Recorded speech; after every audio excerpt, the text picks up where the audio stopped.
Le 12e arrondissement pour lequel je voulais vous rencontrer offre beaucoup de singularités. Mais d'abord, il faut s'entendre, il faut se mettre d'accord. Ma présence ici est le fruit d'une coïncidence ou plutôt d'une convergence. Il y avait ici besoin de rassemblement d'équipes qui autrefois se sont dispersées, parfois télescopées.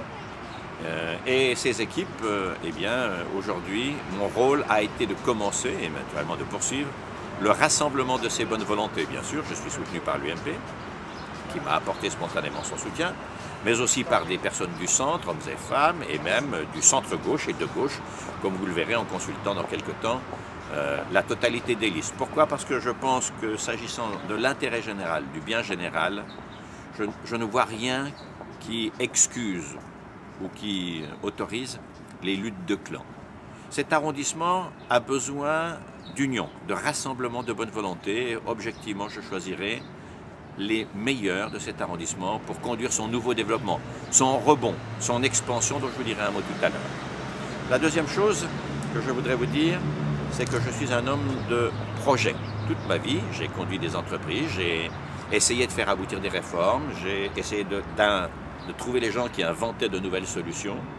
Et c'est la raison profonde pour laquelle je me suis attaché à cet arrondissement, où je me suis installé dans le quartier de Picpus, d'une part, et parce qu'il me semble que cet arrondissement a un avenir énorme pour peu qu'on s'en occupe, pour peu qu'on sorte de la situation d'une vie un peu éteinte sous cloche.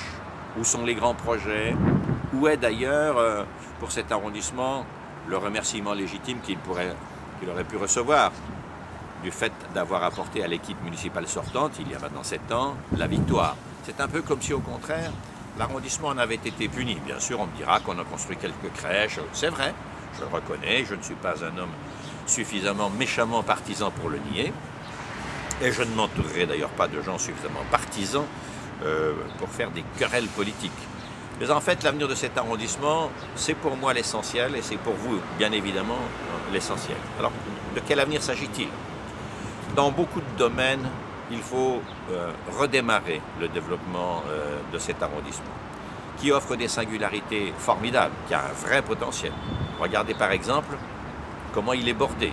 Au sud de l'arrondissement, il est bordé d'une voie fluviale, où les piétons, les promeneurs n'ont pas accès. Il y a des villes pourtant à travers le monde qui savent domestiquer une partie de leur bord de fleuve pour les promeneurs, pour les gens qui veulent avoir un peu une ambiance aquatique, le dimanche ou je ne sais pas quoi. Bordeaux en France, par exemple, a très bien réussi cette affaire, ou bien une ville comme San Francisco avec son Girardelli Center. Si vous regardez à l'est, dites-vous une chose, c'est vraiment la porte d'entrée de tous les Européens dans Paris. C'est pourquoi il faut en tirer les conséquences. Par exemple, un office du tourisme moderne avec les technologies modernes de renseignement, de communication, d'acheminement, etc. pour que les gens viennent dans le 12e, dorment à l'hôtel, aillent dans les restaurants, profitent un peu de la vie locale, avant le lendemain que de décider d'aller voir qui la Tour Eiffel, qui le Louvre, qui les petites femmes de Paris, qui je ne sais pas quoi, Montmartre, bref, vivre. C'est la porte d'entrée de l'Europe dans Paris. Dans les projets, n'oublions pas plusieurs choses qui ne vont pas. D'abord, la vie des familles. La vie des familles est restée en panne. Et notamment, ce qui me frappe beaucoup, c'est le mépris des classes moyennes et des classes modestes. Bien sûr, les gens assistés ont encore droit de citer, un peu, dans le 12e. Bien sûr, les gens aisés, et qui ont gagné leur vie et qui n'ont pas volé leur argent à qui que ce soit, ont droit de citer, mais n'ont pas d'activité à la mesure de leurs espoirs. Mais la question la plus grave pour moi, c'est celle des classes moyennes dans ce pays, et notamment des jeunes gens, ceux qui s'installent ensemble, qui font un enfant ou 2 enfants, donc qui travaillent, mais qui n'ont pas des revenus importants. Ceux-là, un peu comme une main invisible qui presse sur la cerise, sont éjectés comme des noyaux vers la périphérie parce que ça n'est pas accessible, c'est trop cher. Et deuxièmement, pour les enfants, c'est vraiment extrêmement pénible parce que ça manque drastiquement d'équipement. Soyons sérieux, c'est quand même le premier rôle de la ville que d'aider les familles à vivre.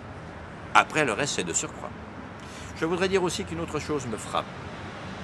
L'activité économique, et notamment commerçante, et puis aussi, je dirais, industrielle, ont été délaissés et en friche. Les commerçants, prenez simplement l'avenue Daumesnil.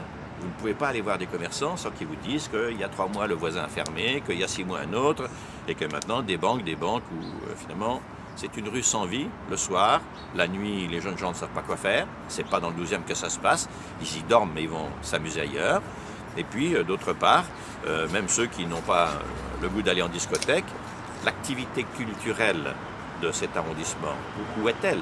Alors qu'il y a des emplacements splendides et que ça mériterait d'ailleurs pour une ou deux matières artistiques de bien meilleurs équipements. Et j'ai en projet en effet de faire revivre le lustre artistique de Paris dans notre 12e arrondissement. Ça, c'est vraiment très important. Nous devons faire du 12e arrondissement l'avenir de Paris. C'est l'arrondissement capital pour la capitale. Si le 12e reste un peu, je dirais, sans oxygène, sous cloche, d'une certaine manière, certes tranquille, mais un peu asthmatique, un peu sans souffle, alors vous ne trouverez pas de quoi perpétuer la vie paisible et la vie intéressante que certains d'entre vous ont trouvé dans cet arrondissement. Il faut marier générations, il faut marier les ethnies, il faut permettre aux gens de se sentir chez eux, mais pas dans un dortoir, dans une vraie ville qui vit.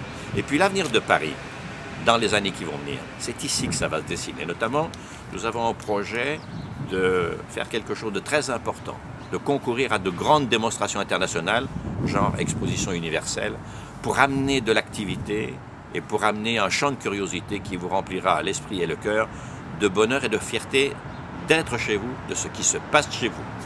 Si je ne vous ai pas définitivement assommé, eh bien on se retrouvera bientôt. Merci.